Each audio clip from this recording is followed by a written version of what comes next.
This video we're gonna be making a 10-watt solar setup. Just kidding. We're gonna be making a 1200-watt solar setup for our whole house. And yeah, this is not quite 1200, it's more like 1170, but you get the point. And these are two 585 watt panels from Red Solar. They are bifacial panels. This is the backside. And in a few days, these are gonna be under the sun generating power and powering our house. And this is me trying to peel the sticker off the BMS using only one hand, and this is not the easiest thing to do.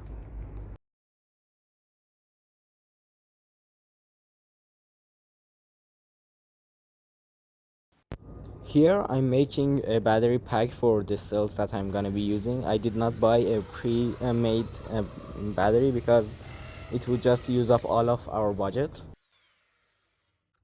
To build the battery pack, I drilled 32 holes in a compressed foam board. I don't know what it is exactly called because I have round batteries that you're gonna see in a second. I was a bit worried that this is not gonna be strong enough, but at the end, it was the best battery holder I've ever made. I decided to go with 16 3.2 volts 50 amp hour battery cells from Eve Technologies. They are cost effective and also provide a really good life time. And yeah, this was the best option I could find, at least in my country.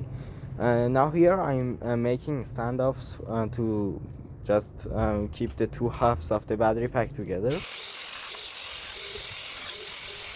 And my dad would hold them in place, and I screwed in a screw, which was really easy because this was compressed foam and not anything hard. And so we used many stands to keep it really steady. But overall, it didn't really need to be crazy hard or firm because this was not gonna be in a moving vehicle or something like that.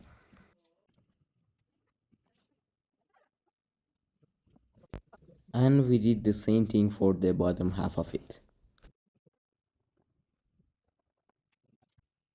And here you can have a look at this really light battery holder. All of the screws are fully seated in because it was a foam board, and it's really nice and steady. And here comes the most satisfying part of all, putting in the batteries.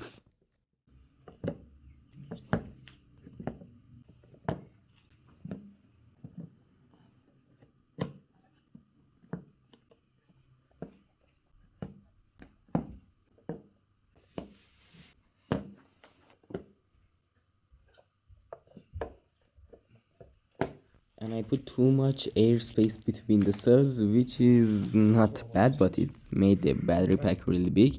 And this is the crimped wire for the charge controller and the battery, and I added heat shrinks for them. And also this is the solar panels wire that is really too thick, and here I have all of them connected to my extra 4210N charge controller from EP ever. And then I cut copper strips out of the cover sheet that I had bought. It had a thickness of 0.4 millimeters. After I cut the strips, my father cut holes at the end of the copper strips because no one could spot weld copper directly. So I had to use these holes to spot weld the nickel strip on top of it to the battery terminals like this. Also, I added more layers for the series connections because of the higher current that I was gonna go through them.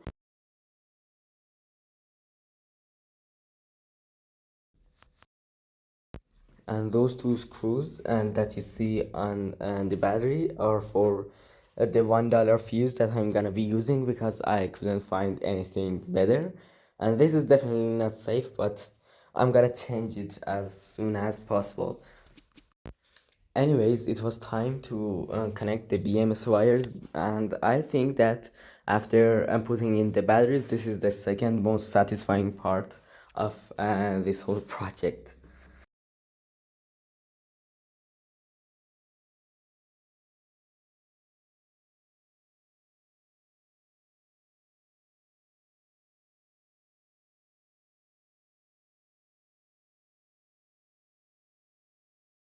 After the battery was finally done, I drilled holes in the wall for the charge controller.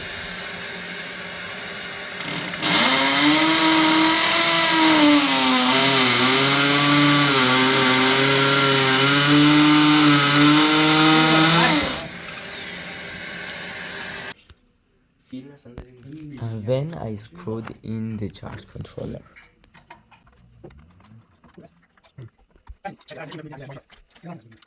So this is the whole setup fully connected.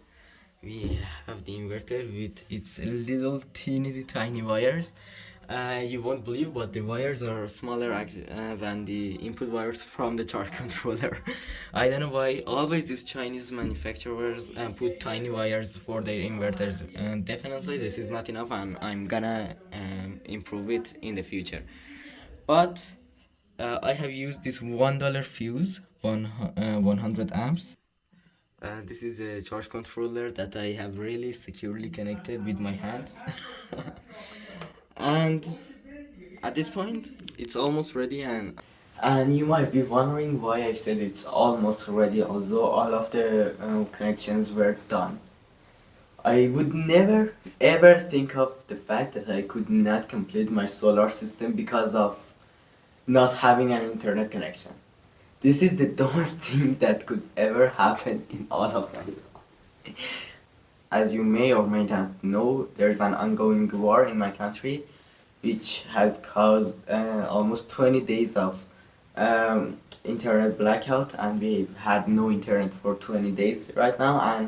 And to actually set the charge controller to lithium iron phosphate batteries, because this cannot be done on the controller itself, because I have the basic version with no LCD display, so I need the software for it, and to actually change the parameters of the battery.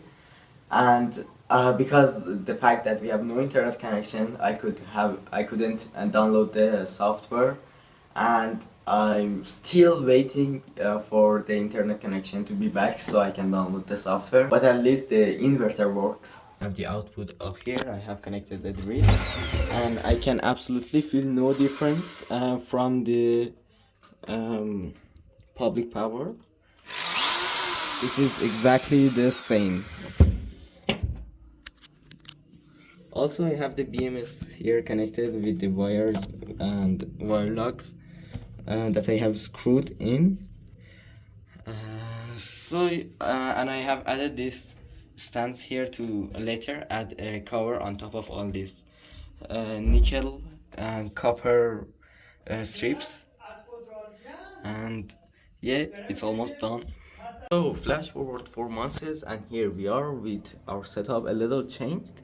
And the most obvious one is the charge controller. It now has a screen, and we figured we just buy this one because we found it at the exact same price as the previous one, and we really needed a screen to be able to set the correct parameters for our specific battery.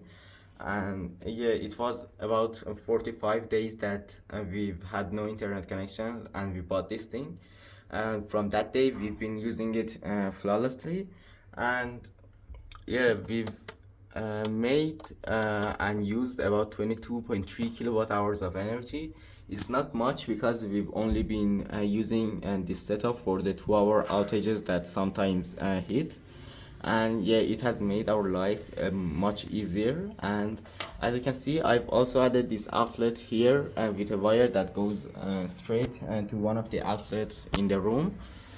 And when there's an outage, we just connect this really well labeled plug to the outlet and turn on the inverter. It's not the safest or the most convenient way, but right now we don't have enough money for a proper ATS, but later we're gonna add an ATS to have instant connection switch, so we don't even see the lights flicker. And yeah, this is the basically the whole setup. It has been great, and you can subscribe.